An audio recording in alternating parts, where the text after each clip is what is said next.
अगर हमें ये क्वेश्चन आता है तो इस क्वेश्चन में सबसे पहले आपको फिगर को ट्राई करना है।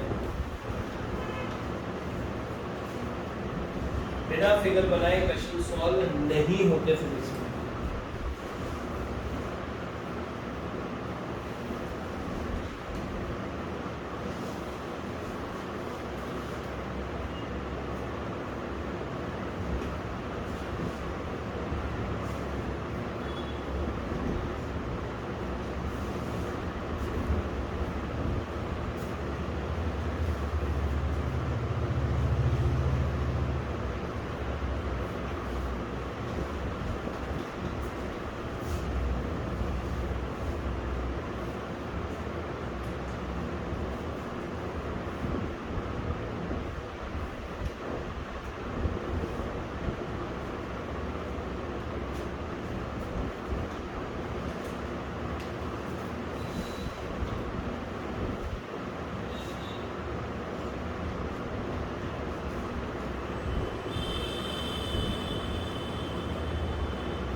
जी की वैल्यू को 10 लेने को क्या वो मैंने आपको पहले भी बता रखा है। जी की वैल्यू तो हमेशा पॉजिटिव ही होती है। एक्सेलरेशन की वैल्यू पॉजिटिव नेगेटिव आपको ध्यान देनी होती है और वो नेट फोर्स के अकॉर्डिंगली निकाली जाती है। तो नेट फोर्स जो मोशन अंडर ग्रेविटी के क्वेश्चन होते हैं उसमें नेट फोर्स हमेशा नीचे की तरफ लगता है, तो एक्सेलरेशन की वैल्यू विल बी माइनस का 10, ठीक है ना। तो जी इज ऑलवेज प्लस, लेकिन एक्सेलरेशन में जब ये जी की वैल्यू लगेगी तो माइनस का जी करके लगेगी, क्योंकि एक्सेलरेशन नीचे की तरफ है। इसकी फिगर बनाते हैं। Two balls are thrown simultaneously, A vertically upwards with the speed इतना, तो लेट्स से ये बॉल है ए, इसको तो आप वर्टिकली ऊपर की तरफ फेंक रहे हो 20 मीटर पर second, and B vertically downwards, दोनों को हमने थ्रो किया है और बी को हमने थ्रो किया विद द सेम स्पीड, और बी जो है वो वर्टिकली डाउनवर्ड नीचे की तरफ फेंकी गई है 40 मीटर की हाइट से। तो बी ये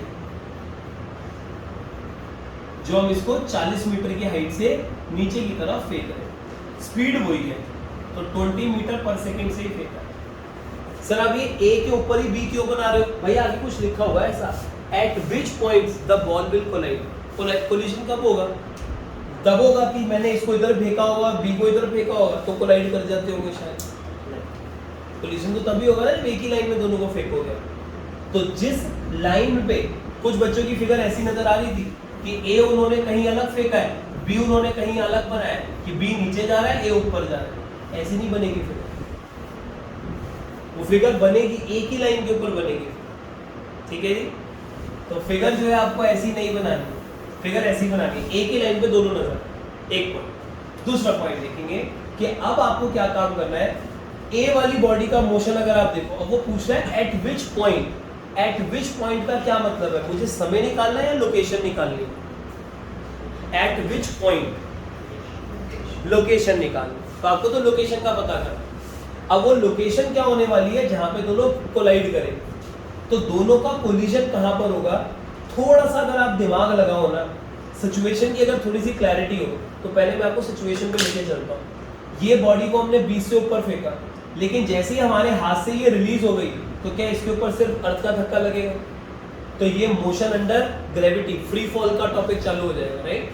तो अगर ये बॉल ऊपर जा रही है, मेरे हाथ से तो रिलीज हो चुकी है, तो मेरे हाथ का भी इस पे कोई इंपैक्ट नहीं है। अब इस पे ये यहाँ पे पहुंची, क्या अर्थ इसको नीचे की तरफ धक्का लगाएगी? जाना ये ऊपर चाहती है, अर्थ नीचे धक्का लगा रही है, तो इसका मोशन विद टाइम स्ट्रांग होगा या वीक होगा? वीक होगा। क्या ये डेफिनेटली अब 20 से जैसी थोड़ा और ऊपर जाएगी, इसकी स्पीड कम होनी शुरू हो जाएगी। ऊपर वाले का सोचोगे आप, क्या जैसी मैंने हाथ से छोड़ा, अब मेरे हाथ से ये भी छूट गई, अब ये भी खाली ग्रेविटी की प्रेजेंस में ही चल रही है, अर्थ के फोर्स के इन्फ्लुएंस में ही चल रही है, और इसको फोर्स नीचे की तरफ महसूस हो रहा है। जिस तरफ इसका मोशन है, अगर उसी तरफ फोर्स महसूस हो गया, तो पक्की बात है इसकी स्पीड बढ़ जाएगी। तो अगर इसकी स्पीड बढ़ रही है और इसकी स्पीड कम हो रही है, तो थोड़ा दिमाग ये लगाना है आपको, ये 20 से 18 जाएगा, वो 20 से 22 जा रहा है, तो क्या ये इसके डिस्टेंस कवर करने की एबिलिटी वीक हो रही है, जबकि इसके डिस्टेंस कवर करने की एबिलिटी स्ट्रांग हो रही है विद टाइम? कोलिजन कहां होगा? एकदम सेंटर पे, या सेंटर से थोड़ा ऊपर, या सेंटर से थोड़ा नीचे? सेंटर से थोड़ा नीचे। ये दिमाग लगाना पड़ेगा आपको। क्यों? क्योंकि जो एक बॉडी चल रही है और जो दूसरी बॉडी चल रही है, दूसरी अपनी स्पीड बढ़ाई जा रही है, इसकी स्पीड कम हुए जा रही है। तो आपने जब इसको फेंका उसी समय पे इसको फेंका, तो दोनों जब टक्कर मारेंगे ना, तो दोनों को समय तो सेम मिला ट्रेवल करने का। जिस समय पे इसको फेंका मैंने, स्टॉपवॉच ऑन करी, उसी समय पे उसको फेंका, तो जब दोनों टक्कर मारेंगे तो दोनों का ट्रेवलिंग टाइम इंटरवल तो सेम ही रहा। अगर ये 5 सेकंड बाद टक्कर खाएगा तो उसको भी 5 सेकंड ही मिले चलने में, लेकिन इसकी स्पीड हमेशा 20 से ऊपर की थी और इसकी स्पीड हमेशा 20 से कम की थी, क्योंकि इसकी तो शुरुआत 20 पे हुई है, उसके बाद तो फोर्स इसकी स्पीड को कम ही कर रहा है, तो इसकी स्पीड हमेशा 20 से कम ही रह गई, इसकी स्पीड हमेशा 20 से ज्यादा जा रही, तो डेफिनेटली ये सेम टाइम में ज्यादा चलेगा, वो कम चलेगा। तो टकराव कहां पर हो रहा होगा? सेंटर पे नहीं, टकराव हो रहा होगा कहीं सेंटर से नीचे के। तो सेंटर आपकी फिगर में जहां कहीं सेंटर आपको एक रफ आइडिया नजर आ रहा हो, यहां कहीं सेंटर होगा, उससे नीचे ही कोलिजन करवा देना। तो अब हम ये मान रहे हैं कि ये वाली बॉडी चली x कोलिजन वाले पॉइंट तक, तो ऊपर वाली बॉडी कितना चलेगी फिगर के हिसाब से जज करो? 40 - x। इसलिए फिगर जरूरी है, क्योंकि फिगर से एनालिसिस करना बड़ा इजी हो जाता है, क्योंकि पिक्चर चल जाती है ना हमारे सामने कि चल क्या रहा है, क्वेश्चन मूवी बन जाती है कोई। तो यहाँ पे बनेगा 40 - x, b को चलना पड़ेगा। ठीक है, चलो अब a का एनालिसिस करते हैं। ठीक है जी, एनालिसिस ऑफ a। चलो करो एनालिसिस ऑफ a का एनालिसिस जब आप करोगे, ये भी मोशन अंडर ग्रेविटी चल रहा है और b का भी मोशन अंडर ग्रेविटी चलेगा, लेकिन a की इनिशियल वेलोसिटी बताओ, u, यहां से यहां तक a की इनिशियल वेलोसिटी 20 या +20? +20, क्योंकि ऊपर की तरफ जा रहा है।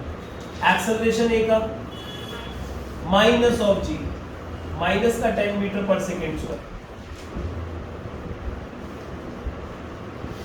डिस्प्लेसमेंट यहां से यहां तक का कितना ले रहे हैं हम? x प्लस x, क्योंकि इसका डिस्प्लेसमेंट तो ऊपर पॉजिटिव साइड में हुआ है, प्लस x ये ले रहे हैं। ठीक है, और लेट से यहां तक इस पॉइंट तक जाने पे जो इसको समय लगा ना a to c, वो लेट से t टाइम लगा, लेट से t टाइम लगा।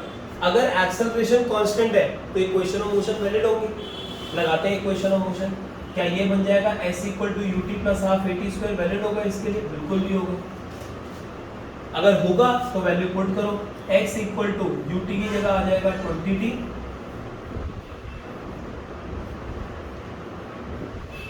प्लस हाफ, a की जगह आ जाएगा -10 × t²।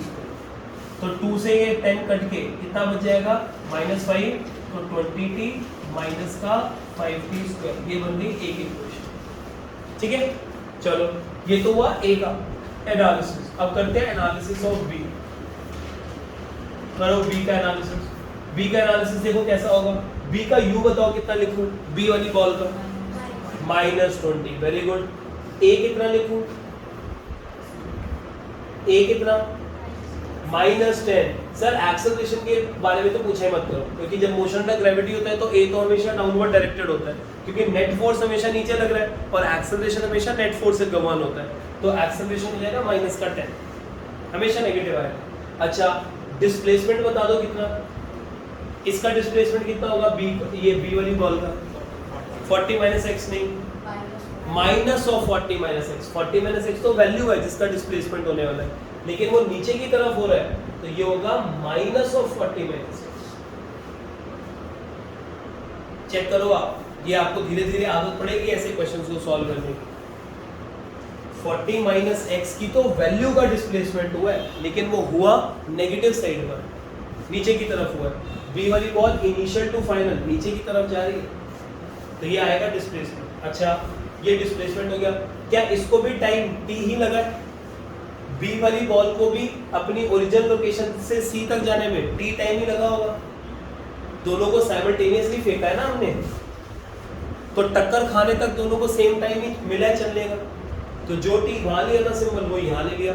अब इसके ऊपर भी s equal to ut plus half at square लगा दो, क्योंकि ये भी कांस्टेंट एक्सेलरेशन से चल रही है बॉडी।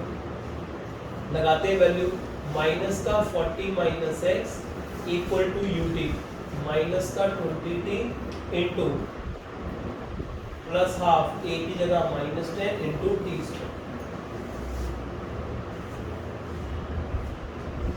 तो हो जाएगा माइनस का,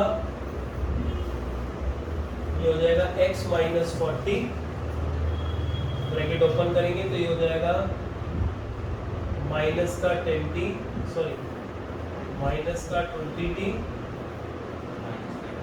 माइनस का 5t। अब ध्यान से देखना मैं क्या करूं, अगर मैं इस इक्वेशन से x की वैल्यू निकाल के ये 20t माइनस 5t स्क्वायर यहां पुट कर दूं x की जगह, तो देखो इक्वेशन क्या बन जाएगी।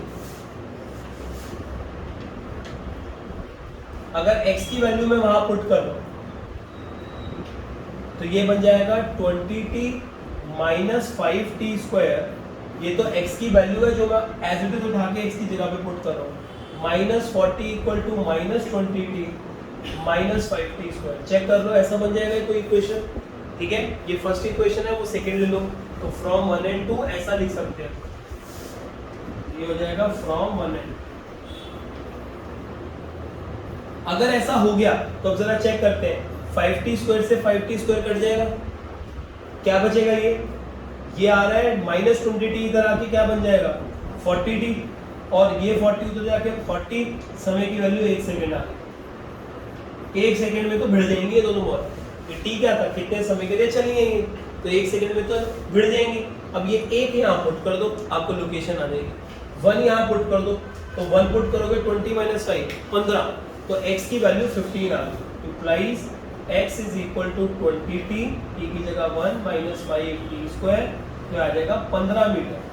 a वाली बॉल 15 मीटर उठेगी और b वाली बॉल 25 मीटर गिर जाएगी, तो और लग भी रहेगी, कहानी सही है कि a कम चली है b ज्यादा चली है, a खाली 15 चली है b 25 चल गई है उतने ही समय में, तो ये लोकेशन पे टकराव होगा। अब आप पूरा का पूरा क्वेश्चन एक बार एनालाइज कर लो, जो पॉइंट आपको नहीं क्लिक कर रहा है वो जरूर पूछ लो।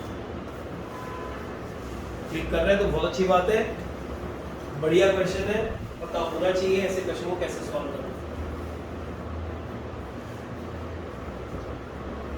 ये कोलिजन वाला क्वेश्चन, ठीक है, ये मोशन अंडर ग्रेविटी में कोलिजन हो रही है।